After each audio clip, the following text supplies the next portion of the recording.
How had they come to this? They'd been on so many adventures together. Lapino had talked Renato out of prison at least 4 times, and Renato had rescued Lapino from at least 2 lynch mobs.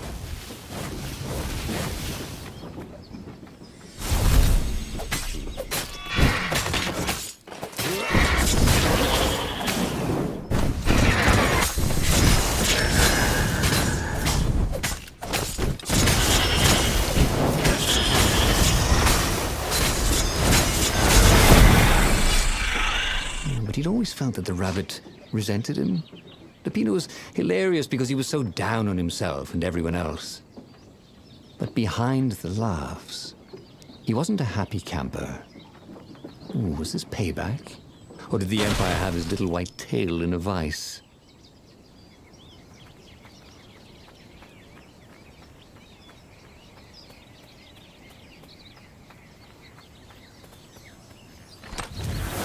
Renato checked for a false compartment.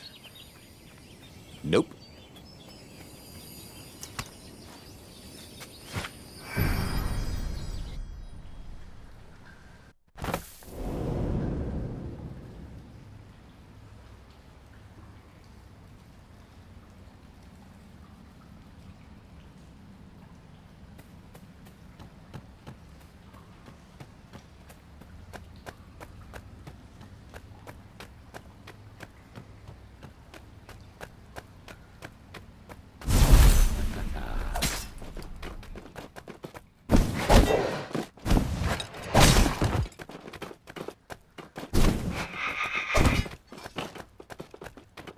Calaveras had once explained to Renato how portals work, but no matter how hard he tried to understand, the words just flew out of his brain.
Ravens were landing everywhere from dropships. He'd better get moving. If they got to Lapino first, the rabbit would give the Empire all the intelligence he'd been stealing from the rebellion, and they'd probably give him a medal. He'd have to be very careful about how he played Lapino. At the slightest hint of danger, the mad rabbit would take off like a rabbit. Bloody and exhausted, Renato finally reached Lapino. The rabbit was practicing shuffling his favorite deck. Now that he knew what the rabbit was, there were a few things about him that Renato didn't find so amusing anymore. You sent me an urgent message saying that you're in danger. Oh, I am. The Ravens are coming. Now, I got a clever plan to kidnap Zenobia. Renato wanted to clap shackles on the rabbit and shout, "You're a traitor, and I'm not falling for it." But if there was one thing Renato was sure of, it was that the core of the Sky Ripper was dangerous mostly to its user. If he could put it in the Emperor's hands, old Isengrim III might blow himself and his fleet up with it. Yes, that was it. Renato felt like a real hero, brave and smart. He told the rabbit all about the Sky Ripper's God's Eye core. "I'll go get the core while you attack Zenobia," he told the rabbit. "No, wait, I've an even better idea. I'll get the core and you attack Zenobia," said the rabbit. "Right, yeah, that is better," agreed Renato. Perfect. The traitor would make sure the Emperor got the core. Now Renato just needed the Emperor to use the core. If he could only get something that the Emperor wanted very badly. Zenobia. he could save her and bait the Emperor at the same time.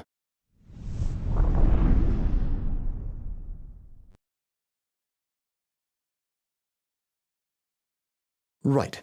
Now, all Renato had to do was fight his way through Zenobia's invading troops, sneak onto her ship and into her bedroom, and kidnap her without any of her dozens of guards alerting her. Then, he would rely on her love for him to convince her how evil her father was, so she'd run away with him instead of going back to her father, who was going to blow himself up. It did sound a little risky. But Renato had a feeling it would work out somehow. It always did.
Renato was halfway to Zenobia's encampment when Lupino showed up. He was disheveled and distraught. They jumped us. I barely got away. Oh, they got the core. Oh, it was all going according to plan, thought Renato. Now he just needed Zenobia on his side. Yes, that was even better. The Iblis Stone. Zenobia could get it. And then the Emperor would have to pursue them. Wait. No. The gem would corrupt anyone, even her. That's it, he thought. Even Lupino. Even though Lupino was already a traitor. It would turn him against his secret master, the Emperor. He would try to make himself Emperor. And the Emperor would have to defend himself with the core. Boom. He was a super genius. This is terrible, Renato told the rabbit. If only I had gone for the Iblis Stone. But now it's lost in enemy territory. He handed Lupino a map. It gives the bearer so much power. We can only hope the Emperor never finds it. What was that? Said Lupino. I think someone's following us. I didn't hear anything. Rabbit ears. You go on ahead. I'll check it out. And with that, Lupino hopped off with the map.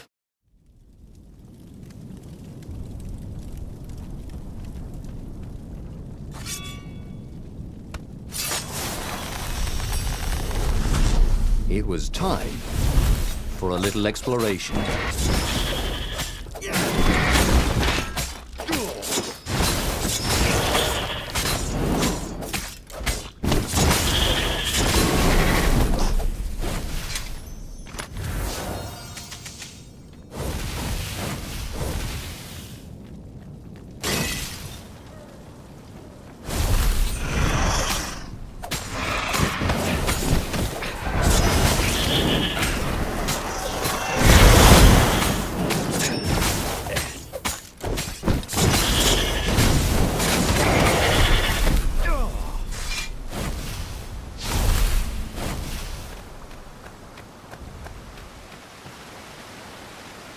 Renato slinked through Zenobia's ship, making no sound at all.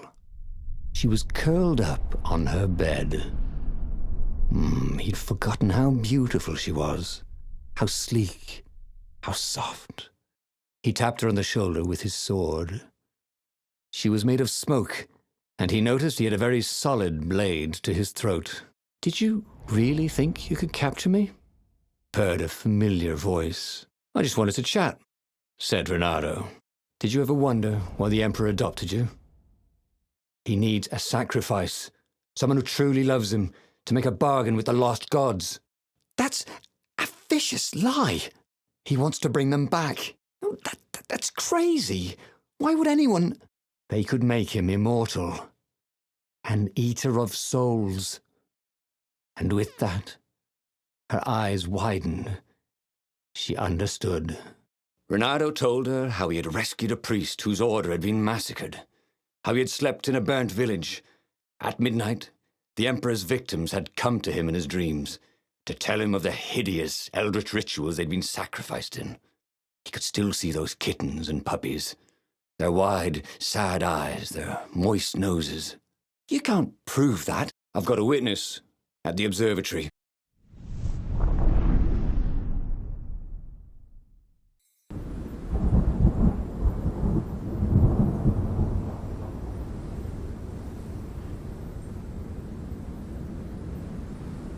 He couldn't tell her, not yet, why he was really here. He didn't want her to be anywhere near the fleet when her father blew himself and Lupino up. So he told her about how the Emperor's obscene rituals had raised ancient artifacts out of the land. How he'd followed the appalling trail of the hideous horrors His Majesty had perpetrated for the sake of his own immortality. Any of this ring a bell? He said. He told me it was all lies. You've always known when I was lying. I always hated that about you, said Renato.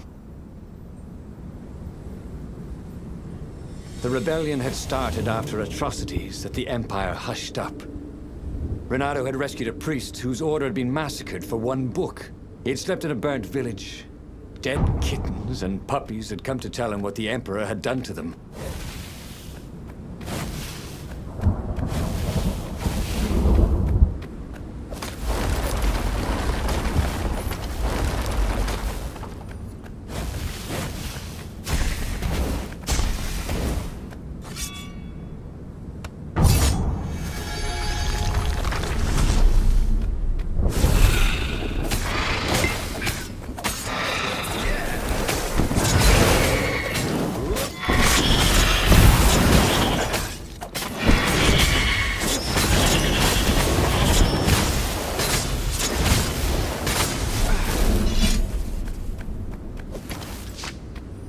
Don't you think I'd know if my father started practicing black magic?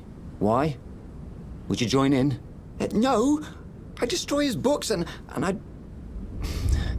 Oh, God. Okay, you're not completely wrong. They've resurrected one of his victims. Well, look, it's not exactly alive, but it can talk. A true witness, she said.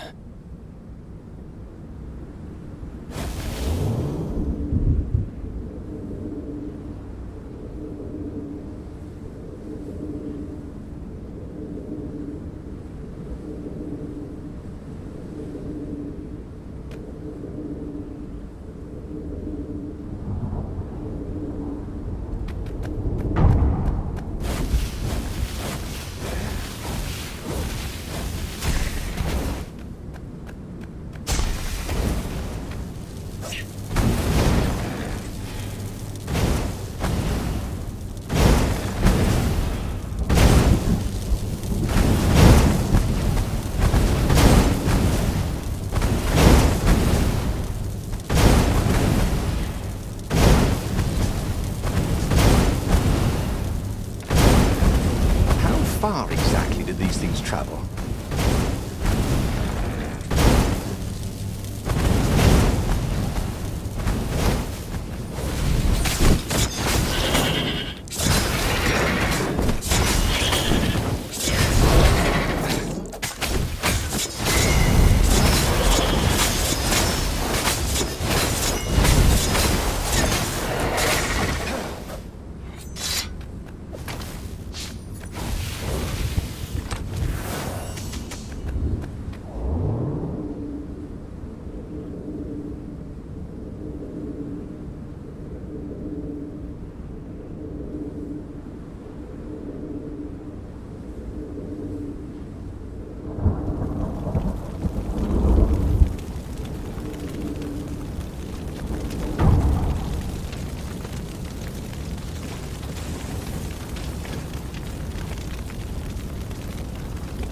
The observatory was a burning hulk.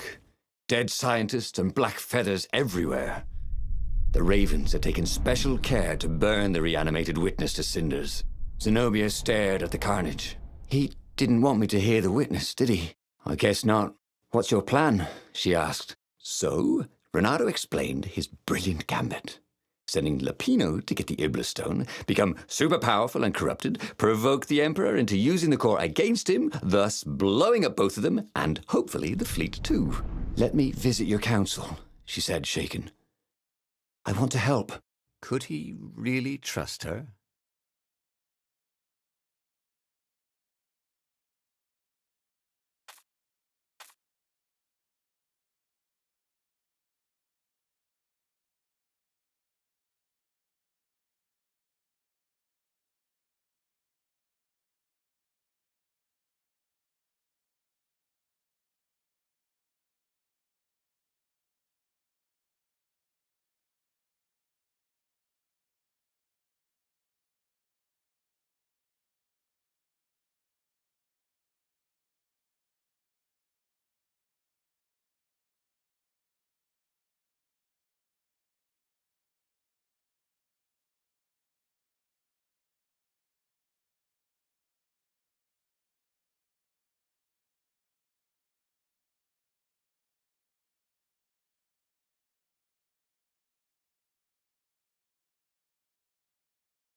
He'd done it. He'd made Zenobia see how evil her father really was. He wished she didn't feel this urge to join in the rebellion. After all, he'd taken care of the Emperor, right? Yeah, but she'd always been conscientious like that. She told him she had to go somewhere first. So Renato gave her the location of the secret base, and they agreed to meet in the ruins. He had a very good feeling about this.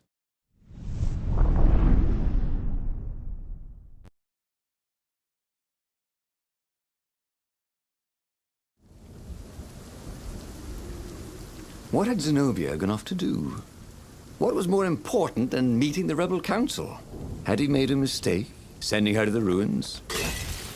No. He knew they could trust each other. He could trust her because she never broke her word. And she could trust him because she could see right through him. Well, she'd probably be there well before him. She at least didn't have to fight her way through rainstorms of ravens. Why hadn't the kid opened the Book of Destinies? At least he'd have known about that goggler. Why hadn't Hypatia opened it? War. And this was kind of terrifying. What if they had? And what had happened had been the best future they could find.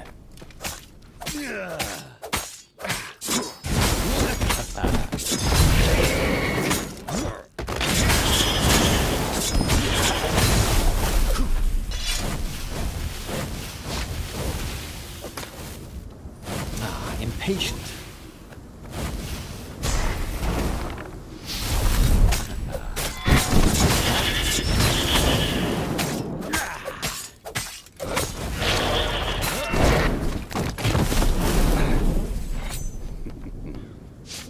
As he came around the bend, there was Lapino, unconscious on the side of the path, and Renato could smell a familiar, sweet, smoky scent.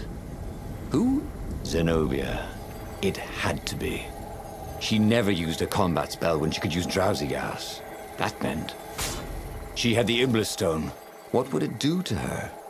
She hated her father now. She'd kill him for sure.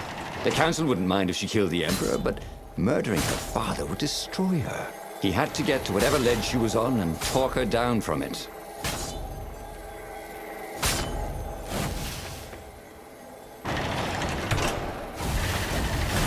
The long stairs. So he was close to the rebel base. Nothing was on fire. So far, so good.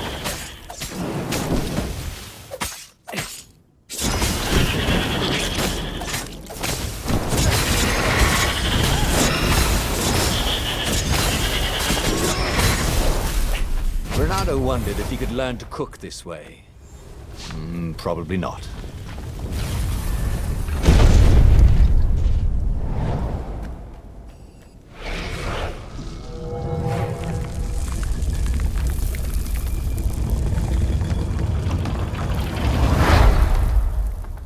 Everyone in the council chamber was dead. Zenobia stood shivering in the courtyard, drenched in blood. Why? He managed. They started arguing with me. I lost my temper and I wanted their blood. Well, not me.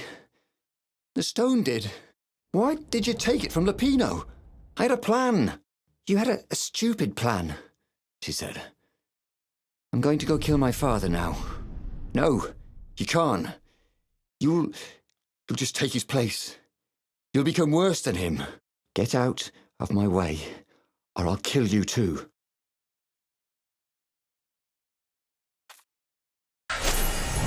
You won't kill me, he said. And I won't let you kill the Emperor. Enraged, she raised the sword. You hate him too? He could sense the Iblis stone, yearning for his death. But she didn't strike. If you kill him, he'll destroy you. I know you. Shut up, she shouted, her sword trembling. I won't lose you again. Not for anything. Get away from me, she said, and he was very close. I can't lose you again. And he was in reach of her sword now. I hate him. I hate you too. I love you, he said for the very first time. And then she was weeping.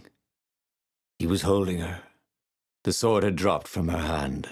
He glanced at the Iblis stone. It was no longer the black of the void. It looked like coal. No, it glowed like a cinder. It was crackling, burning, crumbling into ashes. You've always loved me, haven't you? She said. She was weak. The stone had taken so much from her. Always, he said. She staggered as he helped her up.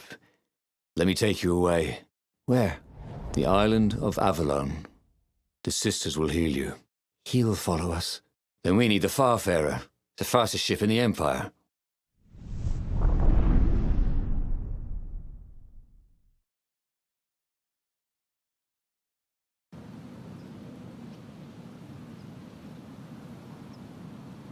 The Empire had seized his ship. They'd have to take it back.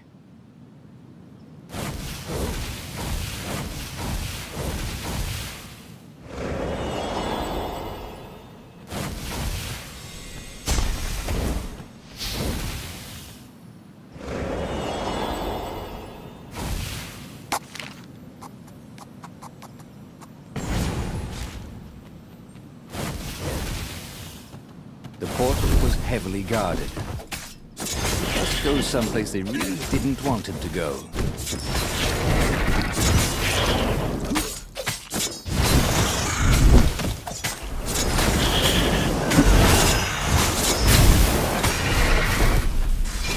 Zenobia was in no shape to fight. But he'd never fought so well. He wasn't fighting for money or loot or a cause.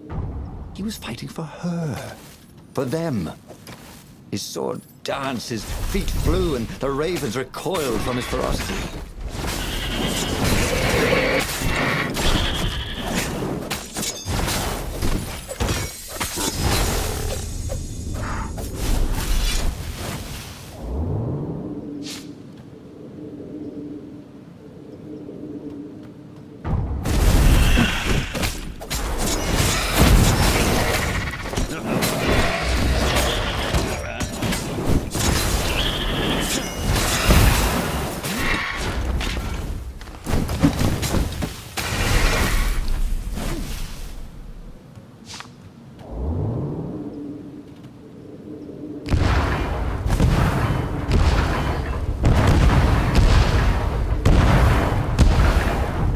There it was, his beautiful skycraft, the Farfarer. They would fare very far indeed, beyond the Empire, beyond the reach of the Empire, to the mystical island of Avalon. He didn't know exactly where it was, but he knew he could find it. And they would find peace there.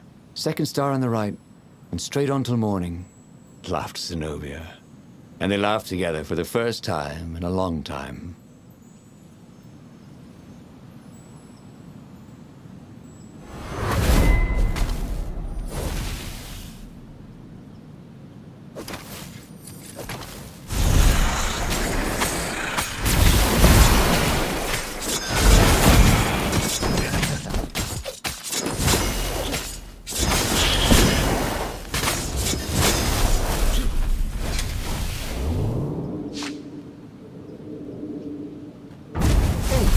Didn't I just kill your brother?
But they did not go unnoticed.